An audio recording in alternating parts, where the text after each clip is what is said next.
Good morning, future social studies teachers. For this session for our course, Major 9 Places and Landscape in a Changing World, we are going to discuss the contents of Module 3 already posted to our group chat last session. So, a recap for our lesson, in connection with our lesson for today, we had already established and presented to you the definition of places in the context of the study of geography, as well as the definition of the word landscape in the context of geography. So for this particular module, we will begin studying various types of landscape, geographical landscape throughout the world by looking at the first type of geographical landscape known as agricultural landscape. To begin with, let me share my screen.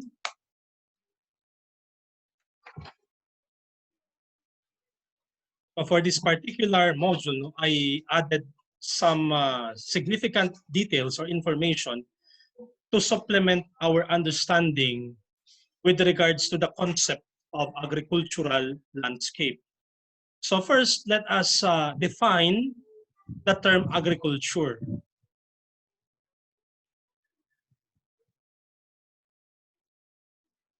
Agriculture is the art and science of cultivating the soil, growing crops, and raising livestock.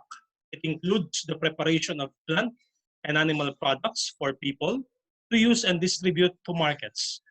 So I think you have prior knowledge as well as background with the study of agriculture beginning in your junior high school in economics and also in your world history subject in grade 8. So from this definition, agriculture is part of a broad knowledge, of a body of knowledge known as science. Also, agriculture is considered as an art.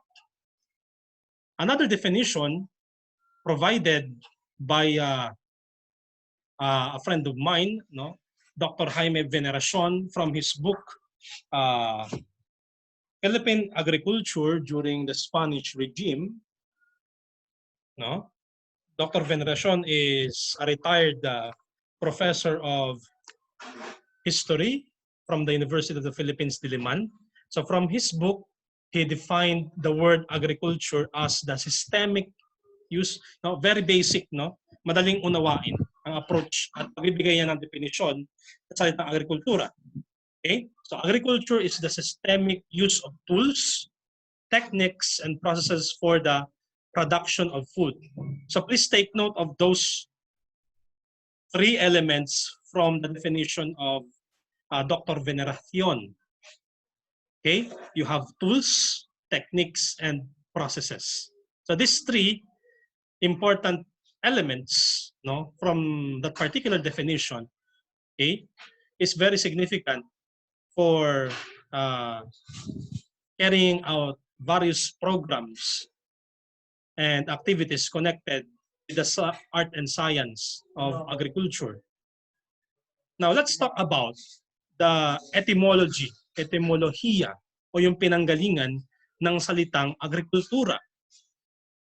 So, kung napapansin ninyo, karamihan ng mga salita na ginagamit natin, mapayan ay sa wikang Ingles o sa wikang Filipino, ang pinagmumula ng salita o etymolohiya nito ay nagmumula sa Gresya. So, katayin natin yung salita. So, yung agriculture came from two Greek words, agri and kultura. So, ang salitang agri ay may katumbas sa wikang Griego na cultivation, paglilinang. And then, yung salitang kultura ay nangangahulugan sa salitang Griego na may katumbas sa wikang Ingles na to nurture or to care. So pagsasamahin natin yung dalawang kahulugan, ng salitang agri at kultura, ito ay nangangahulugang na paglilinang, no, pagpapayabong. Okay? To cultivate and nurture. Paglilinang at pagpapayabong. Ngayon, ayon pa rin kay Dr. Veneracion, no, ang agrikultura, no, ay konektado sa dalawang natural na elemento na napakahalaga nito. Kasi kung wala ang dalawang ito, no, wala tayong malilinang, wala tayong mapagyayabong na mga produktong agrikultural. Whether that is land product, whether those are aquatic or marine resources, or forest resources. Ano po yung dalawang likas na elemento ng agrikultura? Nariyan po ang lupa, land, at ang klima or climate. So these two natural elements are very important, no, to nurture plants, various agricultural resources, to cultivate various agricultural resources. So, yung nakikita natin class dito, meron tayong tinatawag na schema, no? So, schematically, when we talk of agriculture, we are dealing with three elements under human control. So, yung una kong sinabi kanina, class, na land and climate, okay? These two are connected with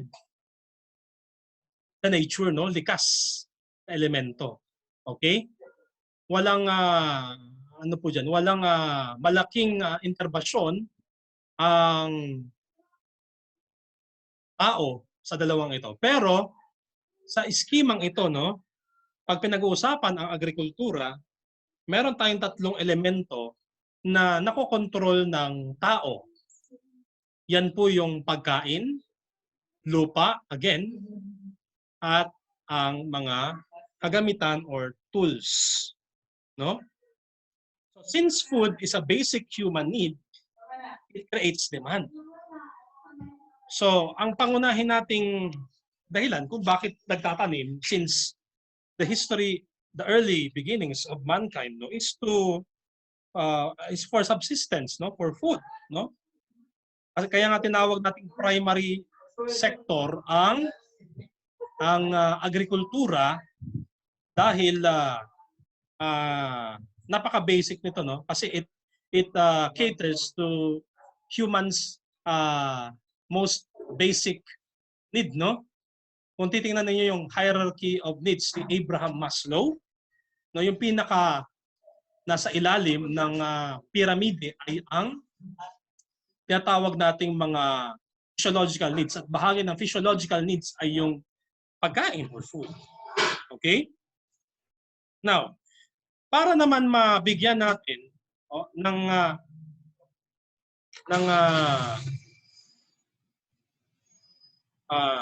supply yung demand sa food, no? Okay? Tools and processes are invented. Okay? May mga gagamiting machineries, tools and equipment para mapabilis ang proseso ng siyensya at sining ng agrikultura. Okay? Group together, these tools and processes are called technology. Technology in turn, related to tools, creates the need for the geographical space to be used for installation of tools, for the cultivation of plants, domestication of animals, and storage facilities for forage. Pag sinabi nating forage, no, yung mga pagdadamo, yung mga ginagamit natin, yung mga sources of food ng mga domesticates natin. Other inputs in the final product, of course, is the harvest. So these three are interrelated, no? From land, we utilize land to plant our crops as the sources of our food, no? Now, to harvest food, and to para bungkalin natin ang ating mga lupain, no? We need to use or utilize tools or technology, no? Kahit pa noong sinaunang panahon, kung saan ang mga sinaunang tao ay gumagamit as ng mga primitive tools or technology using stone, no? Katulad ng panahon ng lumang bato, no, gumagamit sila ng mga gaspang na mga bato na hindi pa ganoon ka uh, definite yung shape. And then as time goes on, no, dumating tayo sa New Stone Age, bagong bato, kung saan mas pinakinis na ang bato, at doon na rin pumasok yung tinatawag nating panahon na Neolitiko, kung saan natuklasan ng tao ang sistema, ang arte at ang siyensya ng pagtatanim. And that is what we call agriculture. Now, agriculture provides most of the world's food and fabrics. No, hindi lamang po pagkain, maging ang mga kasuotan, mga materyales natin sa kasuotan ay ginagamit natin at pinagmumulan nito at we source it out from agriculture. Like cotton, wool, and leather, these are all agricultural products.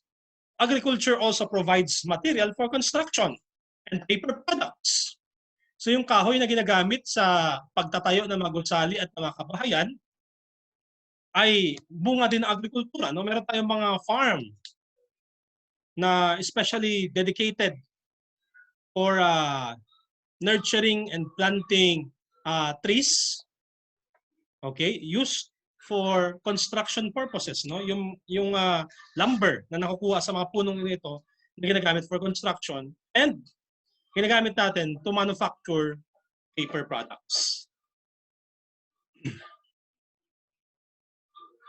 Now, nasimulan natin sa module 2 lesson natin yung pagsisimula ng agrikultura. No? For thousands of years, no, ang konsepto, ang teknolohiya, ang sining ng agrikultura ay nasimulan na ng sangkatauhan, okay?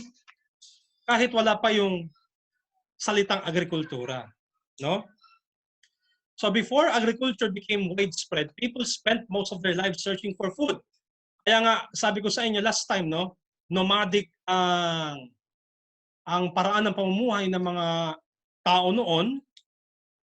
Okay, pag sinabi nating nomadic, from the root word nomad, no, paggala-gala sila kung saan merong mapagkukunan ng pagkain, doon sila. Pag naubos yung search ng food nila doon, no, wala na mahuhuling hayop, wala na silang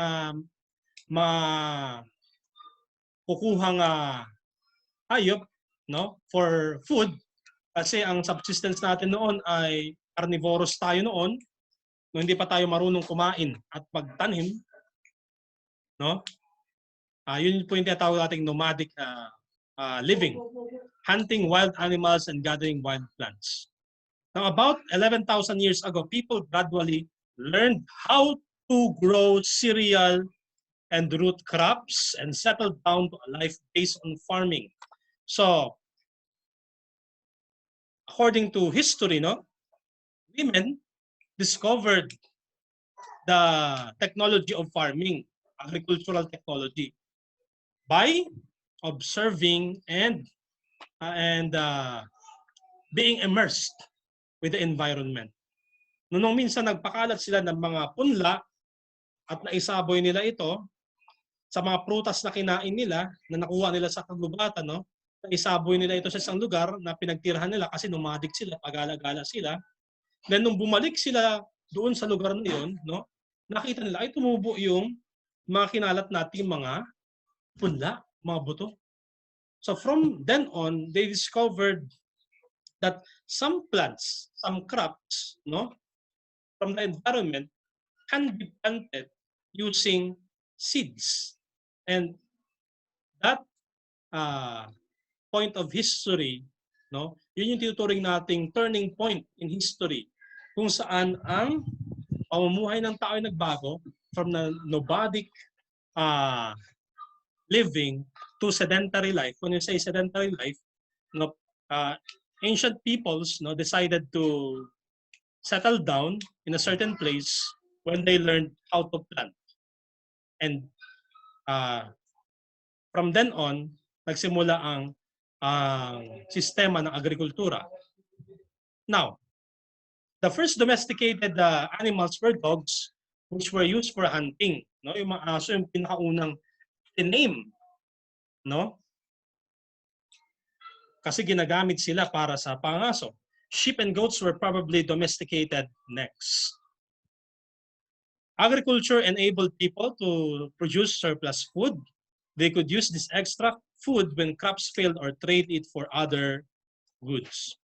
Agriculture kept formerly nomadic people near their fields and led to the development of permanent villages. So, nung natutunan ng tao magtanim, no, from being a nomadic people, no, they learned to settle in villages, and those villages became the nucleus or the core of what we call civilization, ano mga sibilisasyon, no? The core of the ancient city-states that were established near river valleys. Mga lungsod-estado na itinatag malapit sa mga ilog, lambak. Okay?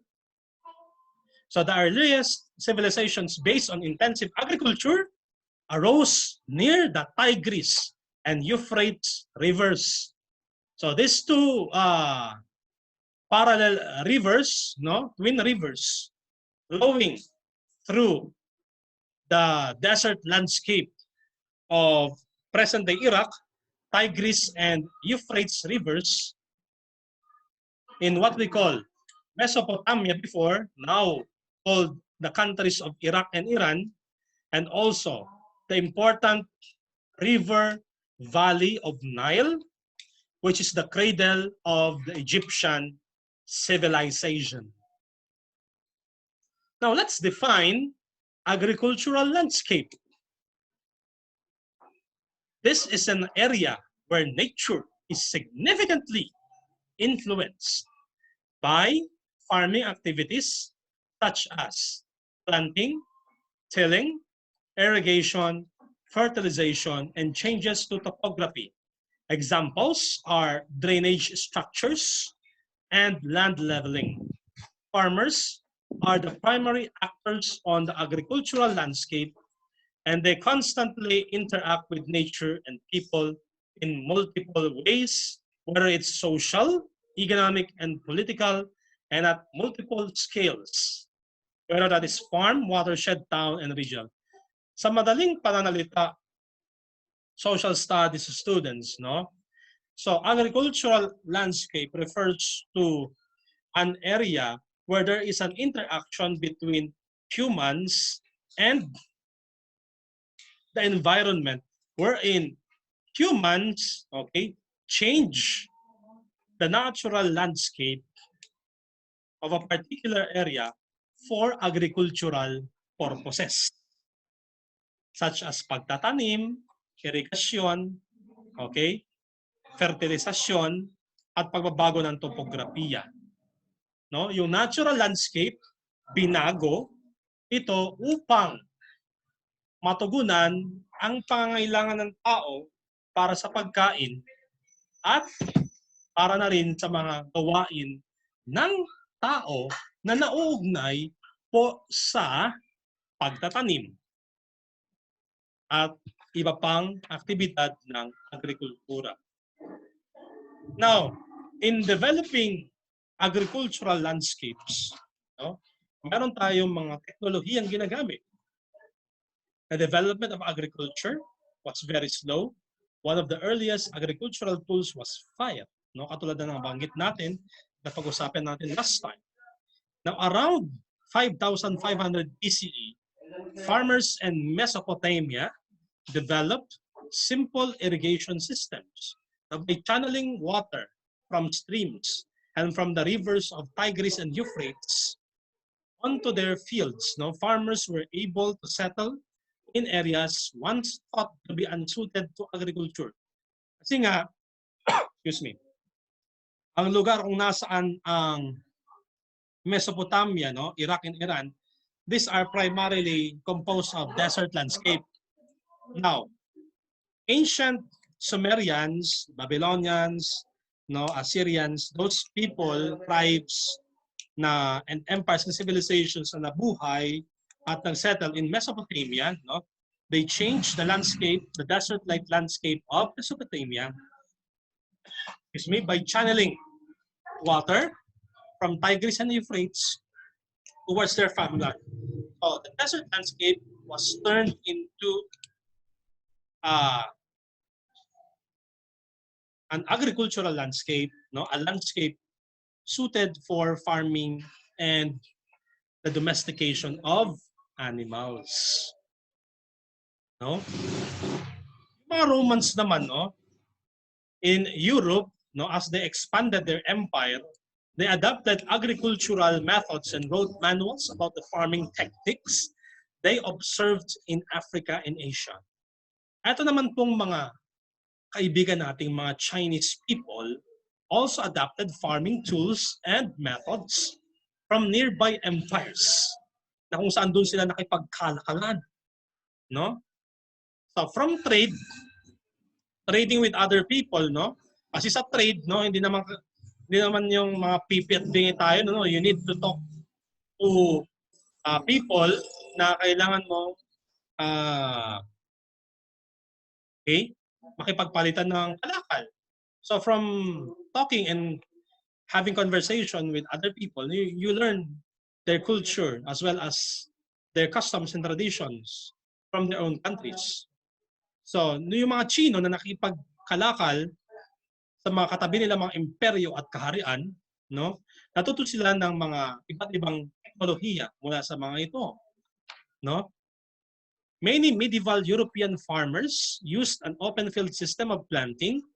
One field would be planted in spring, no?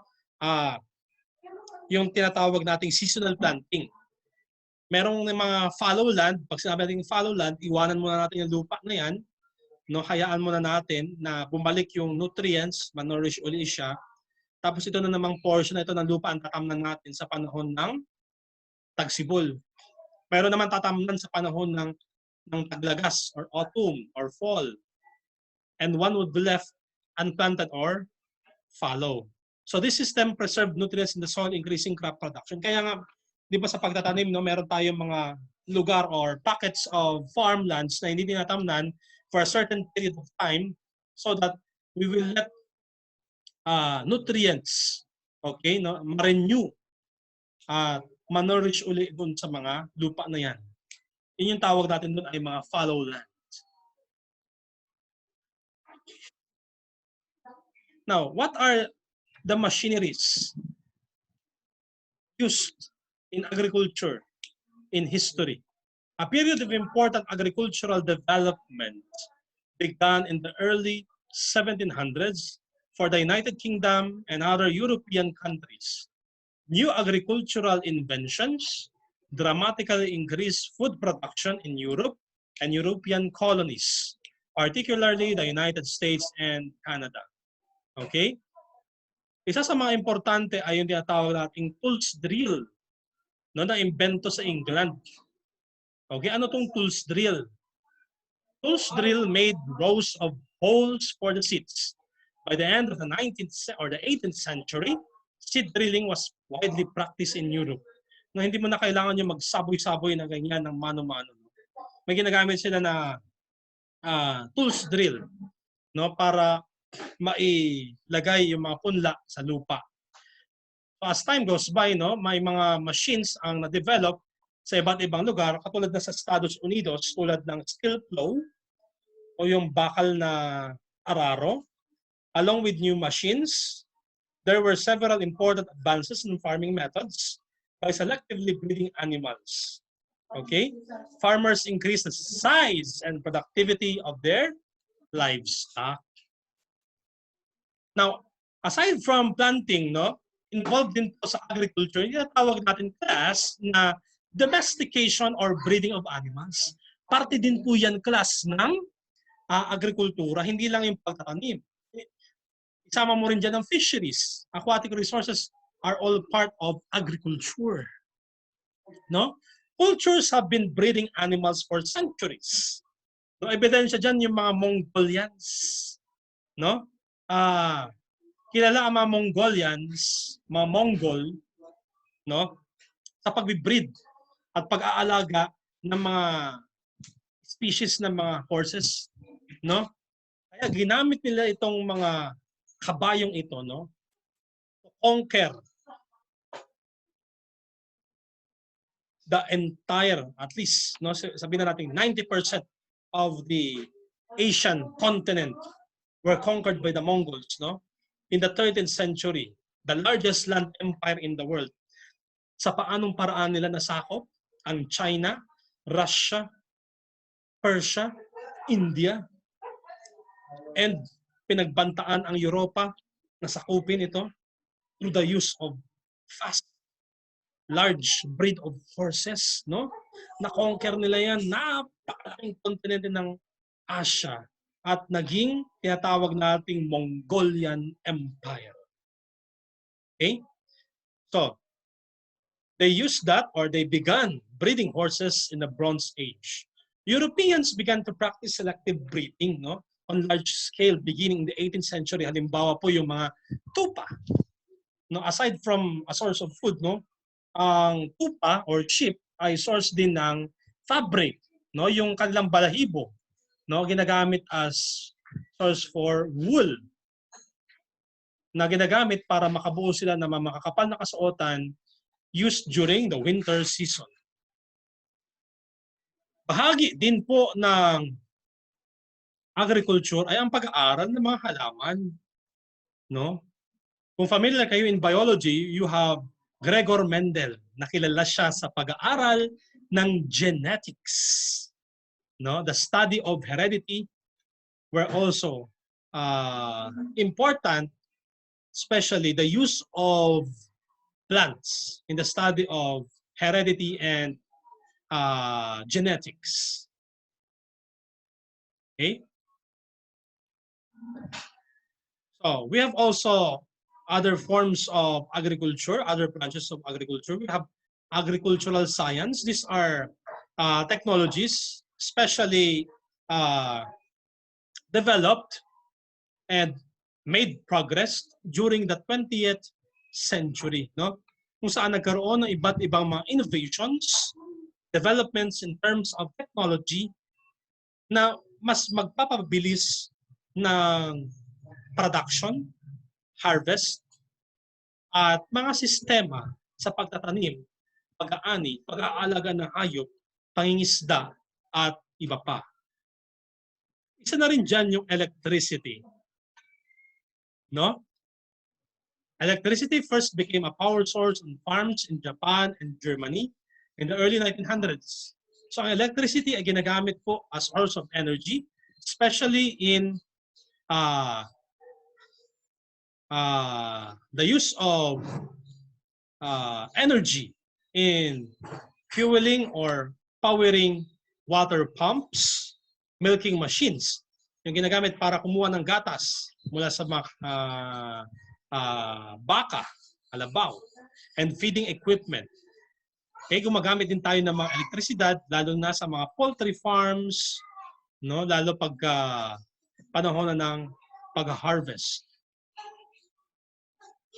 So, another form of science, agricultural science, is the use of fertilizers, okay, to counter the effects of pests, the use of chemicals, no, to control pests in our farms, and to cure disease or diseases sa ating mga domesticates at mga inaalagaan.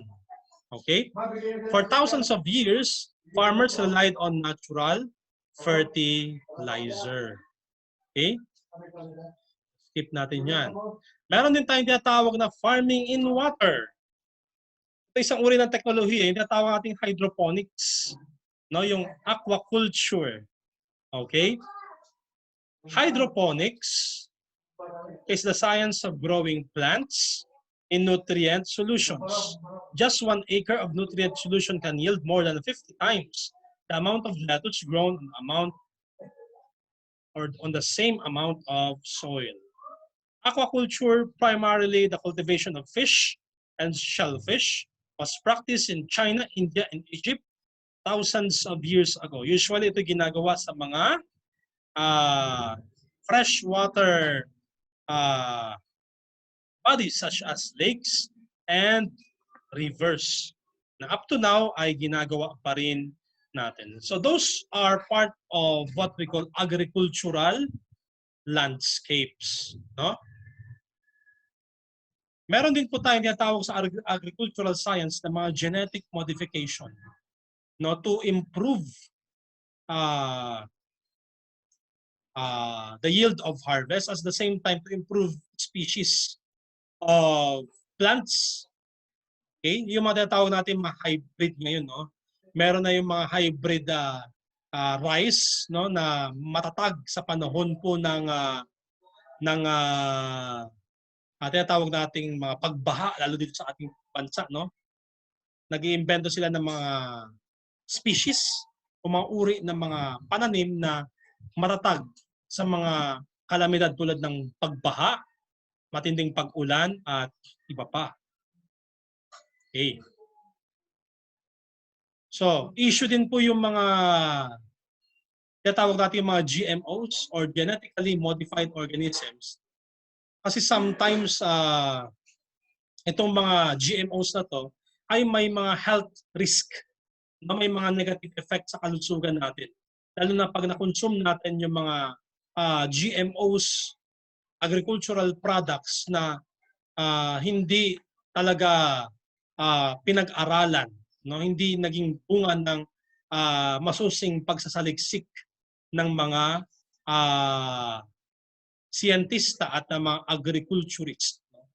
Ito, mga controversies surrounding genetically modified foods are enormous. Farmers who grow GM foods increase production with less labor and less land.